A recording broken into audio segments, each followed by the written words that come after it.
ରେମୁଣାର ବାଲଗୋପାଳପୁର ସ୍ଥିତ ଇମାମୀନଗର ଶ୍ରୀ ଜଗନ୍ନାଥଙ୍କ ମନ୍ଦିରରେ ଚତୁର୍ଦ୍ଧାମୂର୍ତ୍ତିଙ୍କ ସ୍ନାନ ଯାତ୍ରା ଅନୁଷ୍ଠିତ। ମହାପ୍ରଭୁଙ୍କ ଗଜାନନ ବେଶ ଦର୍ଶନରେ ବିମୋହିତ ହେଲେ ଶ୍ରଦ୍ଧାଳୁ। ବାଲେଶ୍ୱର ଷ୍ଟେସନ ଛକରେ ଖୋଲିଛି 1 ଓ 2 gram gold forming jewellery showroom. ଆଜି ହିଁ ଆସନ୍ତୁ ଆଉ ବାଛି ନିଅନ୍ତୁ ଆପଣଙ୍କ ମନପସନ୍ଦର ଗହଣା। SJ ଜୁଏଲ୍ସ, ସମାଜ ଅଫିସ ତଳମଙ୍ଗଳା, ଷ୍ଟେସନ ଛକ, ବାଲେଶ୍ୱର।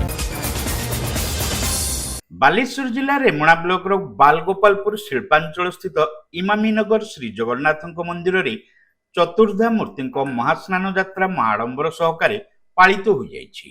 ଶ୍ରୀକ୍ଷେତ୍ର ପୁରୀ ଶ୍ରୀ ଜଗନ୍ନାଥ ମନ୍ଦିରର ନିୟମ ମୁତାବକ ପୂର୍ବ ନିର୍ଦ୍ଧାରିତ ନୀତିକାନ୍ତି ଅନୁଯାୟୀ ପ୍ରାତଃକାଳରେ ମଙ୍ଗଳାର୍ପଣ ପରେ ଶ୍ରୀଜୀଉମାନଙ୍କ ସ୍ନାନ ମଣ୍ଡପକୁ ଗଟି ପହଣ୍ଡି ବିଜେ ନୀତି ଅନୁଷ୍ଠିତ ହୋଇଥିଲା।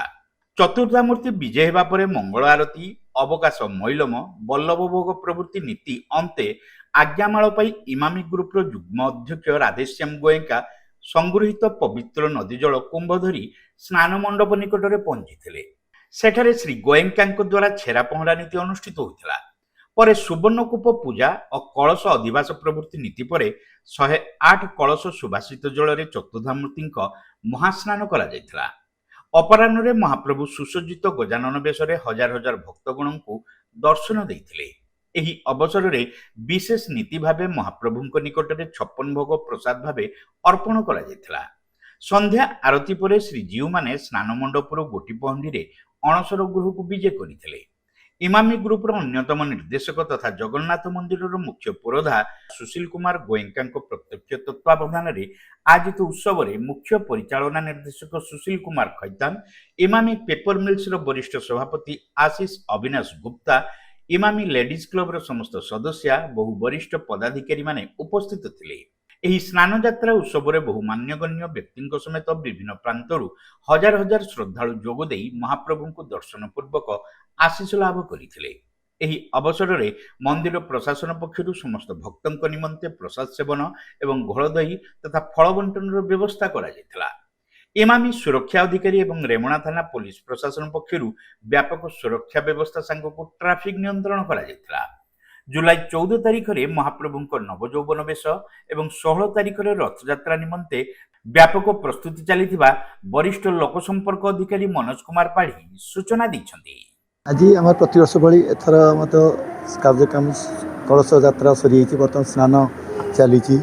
ତାପରେ ମଧ୍ୟ ଭଜନ ସନ୍ଧ୍ୟା କାର୍ଯ୍ୟକ୍ରମ ଅଛି। ଆମର ସମସ୍ତ ଯେଉଁ ପବ୍ଲିକମାନଙ୍କ ପାଇଁ ସମସ୍ତଙ୍କ ପାଇଁ ମଧ୍ୟ ପ୍ରସାଦ ବ୍ୟବସ୍ଥା ବର୍ଣ୍ଣନ କରାଯାଇଛି। ଯେମିତି ପୁରୀ ଜଗନ୍ନାଥ ମନ୍ଦିର ଯେମିତି କାର୍ଯ୍ୟକ୍ରମ ହେଉଛି, ଆମର ମଧ୍ୟ ସେଇ ଟାଇପ୍ର କାର୍ଯ୍ୟକ୍ରମ ସବୁ ଚାଲିଛି। ରଥ ପାଇଁ ଜୁଲାଇ 16 ଆରମ୍ଭ ହେଉଛି ଏବଂ 24ରେ ବାହୁଡ଼ା ଯାତ୍ରା। ସେମିତି ପାଇଁ ମଧ୍ୟ ସମସ୍ତଙ୍କ ଆପଣମାନଙ୍କ ସହଯୋଗରୁ, ବାଲେଶ୍ୱର ସହଯୋଗରୁ ସବୁ ପ୍ରସ୍ତୁତି ଚାଲିଛି ଏବଂ ଆମେ ଆଶା କରୁଛୁ ସମସ୍ତଙ୍କ ସହଯୋଗରୁ ଏ ବର୍ଷ ମଧ୍ୟ ରଥଯାତ୍ରା ଏବଂ ବାହୁଡ଼ା ଯାତ୍ରା ବହୁତ ସୁରୁଖୁରୁରେ ସମ୍ପନ୍ନ ହୋଇଯିବ।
मां लक्ष्मी ज्वेलर्स, विवेकानंद मार्ग, चिड़िया पोलो, Baleshwar.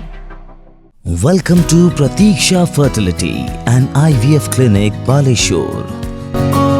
With state-of-the-art facilities and cutting-edge equipment, we provide the highest standard of fertility care. Pratiksha Fertility and IVF Clinic, Baleshwar.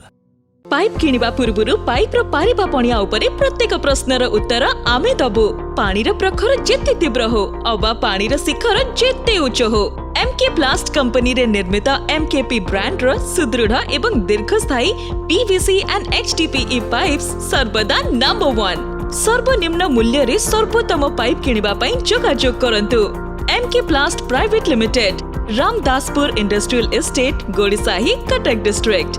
Pin 754006। Call करंतु 8637278439 किबा ईमेल करंतु admin@mkplast.in।